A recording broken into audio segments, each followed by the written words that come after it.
Hello everyone. जैसा कि आप लोगों को पता है, हम लोगों ने CSIR नेट फिजिकल साइंस और गेट के लिए नेट टॉपर्स के नाम से एक यूट्यूब चैनल चलाया है, जिसके द्वारा हम उन स्टूडेंट्स की हेल्प करना चाहते हैं जो ऑनलाइन कोर्सेज की हाई फीस नहीं दे पाते और प्रॉपर गाइडलाइन न होने के कारण एग्ज़ाम क्रैक नहीं कर पाते। हमारे इस चैनल का मोटिव ऐसे ही स्टूडेंट्स की हेल्प करना है।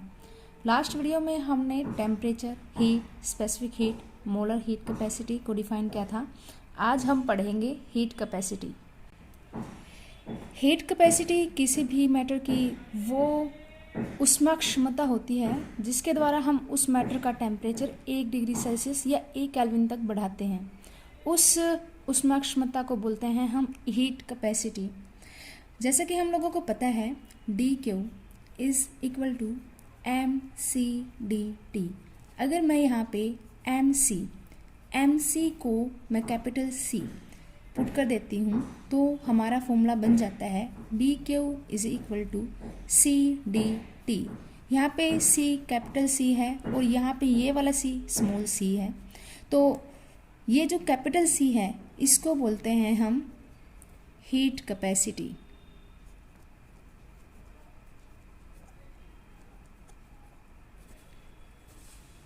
यानी dQ is equal to C/dt।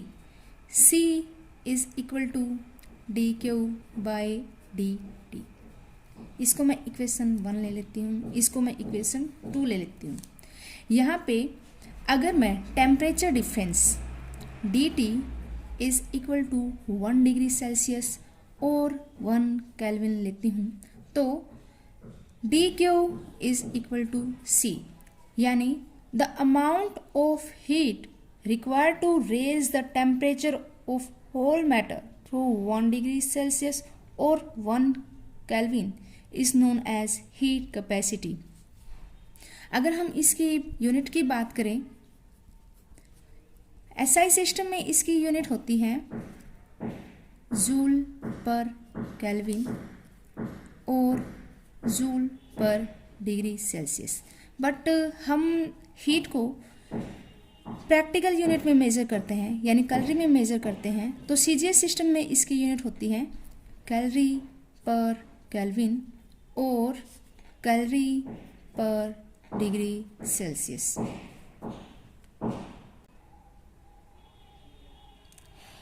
अब हम बात करते हैं उन फैक्टर्स की जिनके ऊपर हीट कैपेसिटी डिपेंड करती है, क्योंकि C इस फॉर्मूले से हम कह सकते हैं C is equal to mc और इस फॉर्मूले से हम कह सकते हैं C is equal to dQ/dt। अब हम इस फॉर्मूले से हम कह सकते हैं C directly proportional to mass and directly proportional to specific heat capacity of matter, और इस फॉर्मूले से हम कह सकते हैं heat capacity inversely proportional to change in temperature. तो अगर हम इन दोनों फॉर्मूलों को कंबाइन करके लिखें तो हम बोलेंगे heat capacity depend upon mass of substance, specific heat of substance and temperature of substance.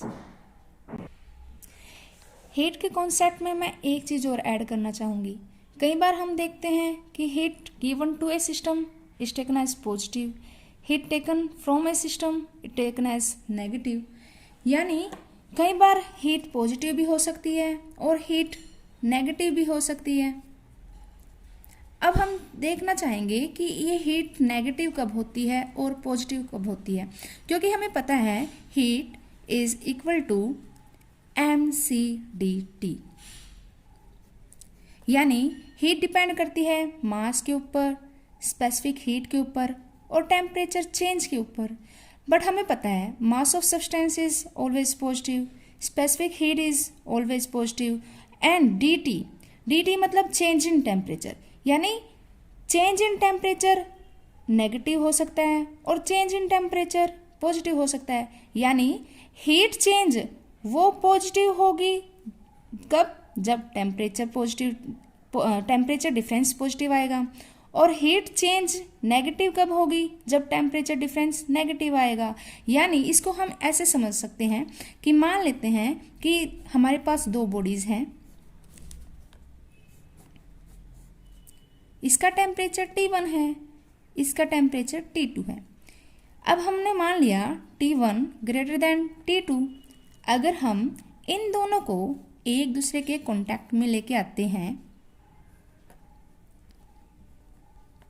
तो जहाँ पे टेम्परेचर ज़्यादा होता है वहाँ से एनर्जी फ्लो करती है लोअर टेम्परेचर की ओर। इसका मतलब जो टेम्परेचर T1 है कुछ टाइम के बाद इसके अंदर कुछ ना कुछ चेंज आएगा इस टेम्परेचर में, क्योंकि यहाँ से एनर्जी मूव करी है।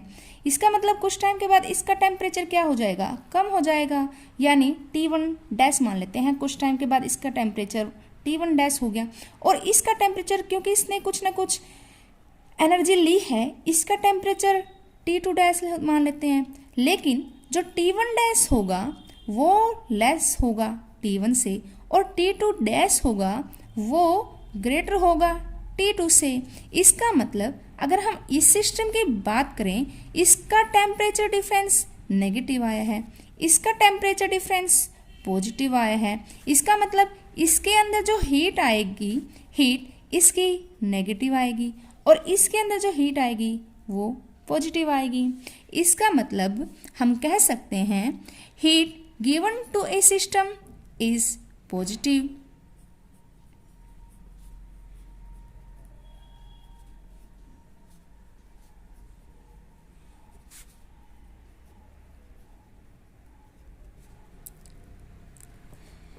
Heat taken from a system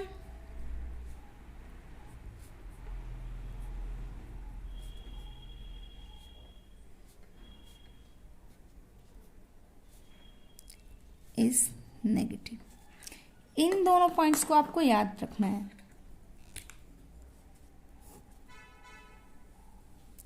ये हमारे एग्जाम के लिए बहुत ही इम्पोर्टेंट पॉइंट्स हैं, इनको आप याद रखिएगा।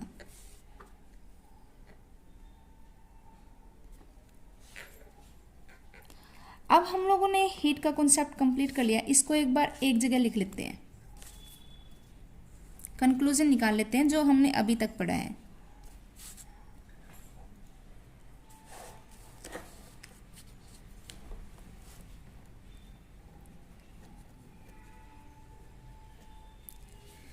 हम लोगों ने पढ़ा है जब स्पेसिफिक हीट दी जाती है तो हमारा हीट का फॉर्मूला बनता है mCdt।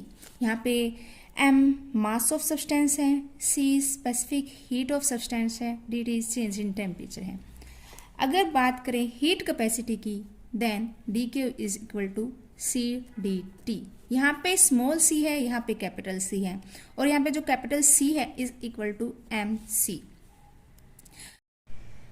चलिए हम हीट के कॉन्सेप्ट में एक प्रॉब्लम करके देखते हैं। Calculate the heat required to raise the temperature of 5 kilogram of material having heat capacity C from 20 degree Celsius to 80 degree Celsius. मतलब हम लोगों को हीट निकालनी है किसी भी 5 किलोग्राम मटेरियल की जिसकी हीट कैपेसिटी C दे रखी है और उसका टेम्परेचर रेज हुआ है 20 डिग्री सेल्सियस से 80 डिग्री सेल्सियस। क्योंकि हमें पता है कि जब हीट कैपेसिटी दी हो तो हमारा फॉर्मूला होता है dq is equal to CdT। यहाँ पे स्पेसिफिक हीट नहीं दी गई है, यहाँ पे हीट कैपेसिटी दी गई है, तो हम ये वाला फॉर्मूला यूज नहीं करेंगे dq is equal to mCdt। अगर हमें स्पेसिफिक हीट कैपेसिटी दी जाती तो हम ये वाला फॉर्मूला यूज करते, बट हमें दी गई है हीट कैपेसिटी तो हम ये वाला फॉर्मूला यूज करेंगे। अब dq is equal to C, इसकी जो हीट कैपेसिटी दे रखी है वो है C और dt मतलब चेंज इन टेम्परेचर। अब यहाँ पे change in temperature dt is equal to कितना आएगा 20 degree Celsius to 80 degree Celsius. इसका मतलब चेंज इन टेम्परेचर कितना हो गया 80 degree Celsius minus 20 degree Celsius is equal to 60 degree Celsius. इसको हम यहाँ पे पुट कर देते हैं, इसकी वैल्यू इनटू 60, तो इसकी वैल्यू कितनी आ जाएगी 60C। यानी अगर किसी भी 5 किलोग्राम मटेरियल का जिसकी हीट कैपेसिटी C दे रखी है और उसका टेम्परेचर चेंज हो रहा है 20 डिग्री सेल्सियस से 80 डिग्री सेल्सियस, तो उसके लिए हमें 60C अमाउंट ऑफ हीट की रिक्वायरमेंट होगी। नेक्स्ट टर्म जो हम डिफाइन करने जा रहे हैं वो है इंटरनल एनर्जी। इंटरनल एनर्जी मतलब किसी भी सिस्टम की खुद की एनर्जी, यानी उसके पार्टिकल्स की वजह से जो एनर्जी आती है उसको बोलते हैं इंटरनल एनर्जी। इंटरनल एनर्जी किसी भी सिस्टम की एग्जिस्टेंस के लिए जरूरी होती है। अगर वो एनर्जी उस सिस्टम के पास नहीं होगी तो वो सिस्टम एग्जिस्ट नहीं कर सकता, या तो वो ब्रेक हो जाएगा या फिर वो बनेगा ही नहीं। उस एनर्जी को बोलते हैं इंटरनल एनर्जी। इंटरनल एनर्जी को समझने के लिए मान लेते हैं हमारे पास एक सिस्टम है। ये सिस्टम सॉलिड भी हो सकता है, लिक्विड भी हो सकता है, गैसेस भी हो सकता है। अब सॉलिड के अंदर जो पार्टिकल्स होते हैं वो फोर्सेस के द्वारा एक दूसरे से बंधे होते हैं, वो अपनी मेन पोजीशन के अराउंड वाइब्रेट करते रहते हैं। इन गैस अगर हम लिक्विड की बात करें, लिक्विड में भी पार्टिकल्स क्या करते हैं कि फ्लो करते हैं। अगर गैसेस की बात करें तो वहाँ पे भी पार्टिकल क्या करते हैं, पार्टिकल रैंडम डायरेक्शन में मूव करते रहते हैं। और अगर मान लेते हैं मैं एक सिस्टम ले लेती हूँ और वो सिस्टम है सॉलिड सिस्टम है। सॉलिड सिस्टम में क्या होता है कि जो पार्टिकल्स होते हैं वो एक दूसरे के साथ बंधे होते हैं और वो अपनी मेन पोजीशन के अराउंड वाइब्रेट कर रहे होते हैं। अब यहाँ पे ये अलग अलग मोशन शो कर सकते हैं, ये वाइब्रेट भी कर सकते हैं, ट्रांसलेशन भी मोशन भी शो कर सकते हैं और ये रोटेशनल मोशन भी शो कर सकते हैं। इसका मतलब इन तीनों प्रकार के मोशन से उसके अंदर कुछ ना कुछ काइनेटिक एनर्जी आएगी। तो मैं उसकी काइनेटिक एनर्जी को ले लेती हूँ total kinetic energy. Total kinetic energy किसके द्वारा आई है, उसकी रोटेशनल मोशन की वजह से, प्लस उसके वाइब्रेशनल मोशन की वजह से, प्लस उसके ट्रांसलेशनल मोशन की वजह से। और अगर मैं बात करूं, क्योंकि ये पार्टिकल्स हैं एक दूसरे के साथ फोर्सेस के द्वारा बंधे होते हैं, क्योंकि हमें पता है कि जो फोर्सेस होती हैं वो डिपेंड करती हैं इनके सेपरेशन पे। तो हम कह सकते हैं कि जो पार्टिकल्स है उसकी जो टोटल इंटरनल एनर्जी होती है वो सम होती है उसके पार्टिकल्स के काइनेटिक एनर्जी के और उसके पोटेंशियल एनर्जी के। हम इंटरनल एनर्जी को U के द्वारा रिप्रेजेंट करते हैं। अगर इसके पार्टिकल्स की टोटल काइनेटिक एनर्जी मैं रिप्रेजेंट करूं U के, यहाँ पे U के है total kinetic energy of particles due to its rotational motion, vibrational motion, translational motion, plus UP यहाँ पे UP पोटेंशियल एनर्जी है उसके सारे पार्टिकल्स की, जो कि उसकी कॉन्फ़िगरेशन की वजह से आती है। तो हम कह सकते हैं U यानी internal energy is sum of all the kinetic energy and potential energy of all particles। हमारी internal energy is a physical property which is function of temperature and volume। अब मैंने बोला कि जो इंटरनल एनर्जी है वो function होती है टेम्परेचर और वॉल्यूम का। अब ये कैसे है, क्योंकि हमें पता है कि जब भी हम टेम्परेचर चेंज करते हैं उस पार्टिकल की काइनेटिक एनर्जी चेंज हो जाती है। अगर हम टेम्परेचर इंक्रीज करते हैं, मान लेते हैं वाटर ले लेते हैं कि जब हम टेम्परेचर इंक्रीज करते हैं वाटर क्या होता है, बॉयल करना स्टार्ट कर देता है। इसका मतलब उसके पार्टिकल्स की काइनेटिक एनर्जी क्या हो जाती है, इंक्रीज हो जाती है। इसका मतलब internal energy is function of temperature. अब हम देखते हैं कि वॉल्यूम का फंक्शन कैसे है, क्योंकि हमें पता है कि अगर मान लेते हैं मेरे पास एक वॉल्यूम ले लेते हैं, फिक्स वॉल्यूम ले ली मैंने, ठीक है। यहाँ पे वॉल्यूम V1 ले लेते हैं, ठीक है। यहाँ पे मैं मान लेती हूँ कि मेरे हैं 20 पार्टिकल्स, ठीक है। अब यहाँ पे 20 पार्टिकल्स V1 वॉल्यूम में क्या है रखे हुए हैं और ये एक दूसरे के साथ इंटरेक्ट कर रहे हैं। अगर मैं सॉलिड की बात करूं तो इनके बीच में कुछ ना कुछ फोर्सेस है। अगर मान लेते हैं इनके पार्टिकल्स का मास है कुछ ना कुछ मास है, तो इसका मतलब इनके जो पोटेंशियल एनर्जी है वो डिपेंड करेगी इनके सेपरेशन के ऊपर। अगर इनका सेपरेशन क्या होगा, क्योंकि हमें पता है gravitational potential energy is inversely proportional to separation between the particles. अगर इनका सेपरेशन क्या रहेगा, ज़्यादा, अगर सेपरेशन ज़्यादा होगा तो इसका मतलब पोटेंशियल एनर्जी डिक्रीज करेगी। अगर सेपरेशन क्या होगा, कम होगा तो इसका मतलब पोटेंशियल एनर्जी इंक्रीज करेगी। अगर वॉल्यूम हमारे ज़्यादा ले लेते हैं तो इसका मतलब पार्टिकल्स के बीच का जो सेपरेशन है वो इंक्रीज हो जाता है और उसका मतलब पोटेंशियल एनर्जी डिक्रीज करेगी।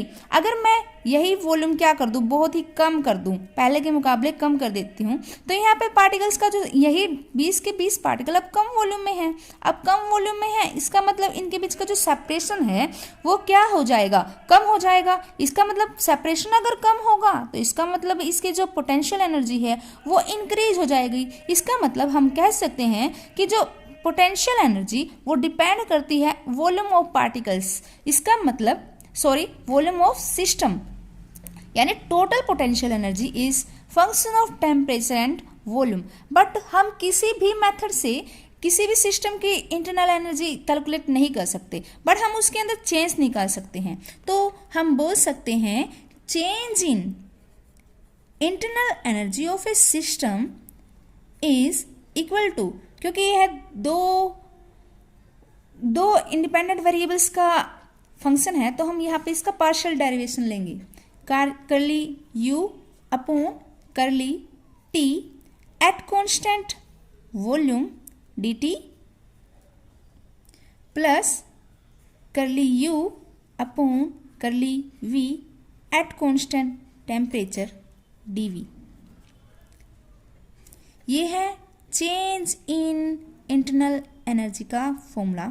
ये हमें आगे यूज़ होने वाला है, हम वही चीज़ करें जो हमें एग्ज़ाम में यूज़ होएंगी, तो प्लीज़ हर चीज़ को अच्छे से ध्यान में रखिएगा। अगर हम बात करें आइडियल गैस की, आइडियल गैस के अंदर क्या होता है कि जो साइज होता है पार्टिकल्स का वो नेग्लिजिबल होता है as compare to volume of system, और इनके बीच में जो इंटरमोलिकुलर जो फोर्सेस होती हैं वो भी नेग्लिजिबल होती है। इसका मतलब वहाँ पे जो पोटेंशियल एनर्जी होती है आइडियल गैस में वो ज़ीरो होती है। तो हम कह सकते हैं change in internal energy of ideal gas system is equal to curly U upon curly T at constant volume D T. ये वाला फॉर्मूला भी बहुत यूज होएगा, तो प्लीज़ इनको अच्छे से नोट कर लीजिएगा।